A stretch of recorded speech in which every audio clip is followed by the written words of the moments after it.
Notre journée débute par la visite du musée Vie et métiers d'autrefois à Breteuil-sur-Iton.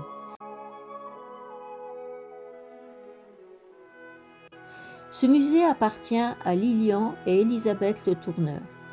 Pensé dès 2009, ce projet a vu le jour en 2013 dans l'ancienne salle des ventes de Breteuil-sur-Iton qu'ils ont achetée. C'est une collection riche de plus de 7000 objets collectés sur les brocantes ou sur Internet.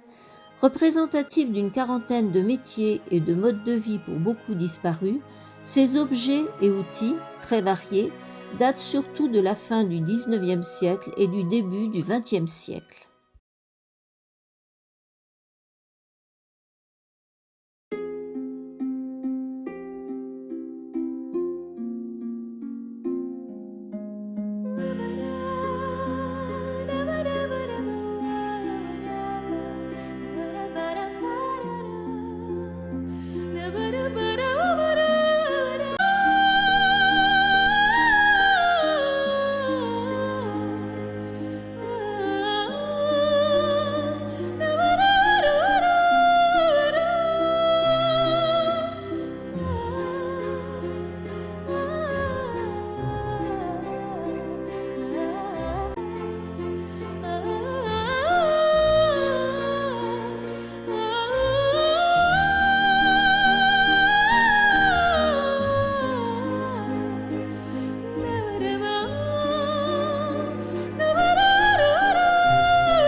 Après le déjeuner, nous allons visiter la chocolaterie Cluizel à Danville.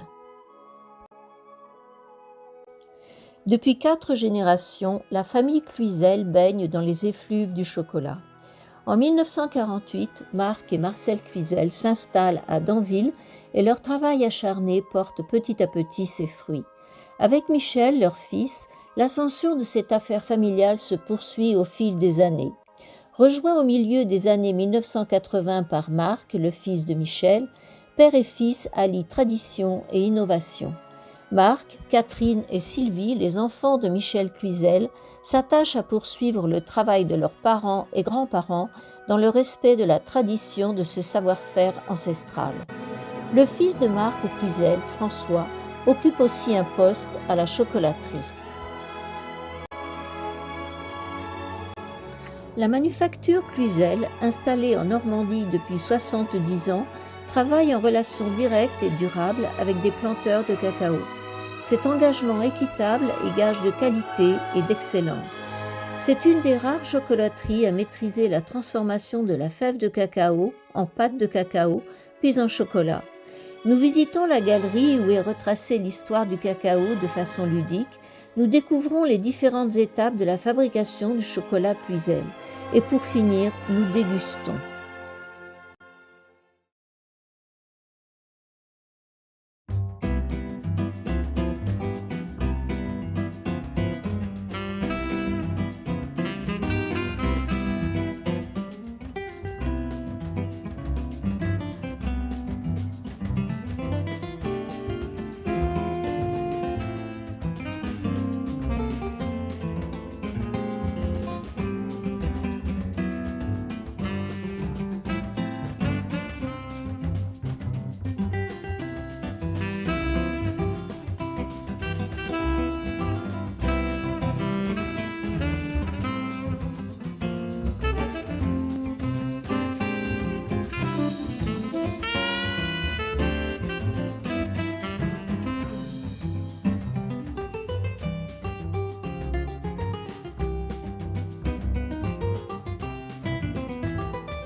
Non, c'est pas loin, c'est pas loin. En fait, on prend du sucre, de l'amidon, excusez-moi, j'ai mal au cou, alors du coup je tourne pas la tête, du sucre, de l'amidon et de l'alcool. Jusqu'à là, ça va. On dessert tout, par exemple, dans un grand récipient. On mélange, ça fait un liquide de 3 matières. On dessert dans des cueillettes en bois de différentes formes. Là, en l'occurrence, pour les chardons, c'est des sphères, mais pour d'autres bonbons à l'alcool, ça peut être des rectangles ou des triangles. Il va y avoir une réaction entre le sucre et l'amidon, ça va cristalliser. Et ça va piéger à l'intérieur le surplus d'alcool. C'est pour ça que quand on croque, c'est croquant un peu, c'est friable parce qu'il y a une couche de sucre qui s'est formée avec l'amidon et que l'alcool est toujours coulant.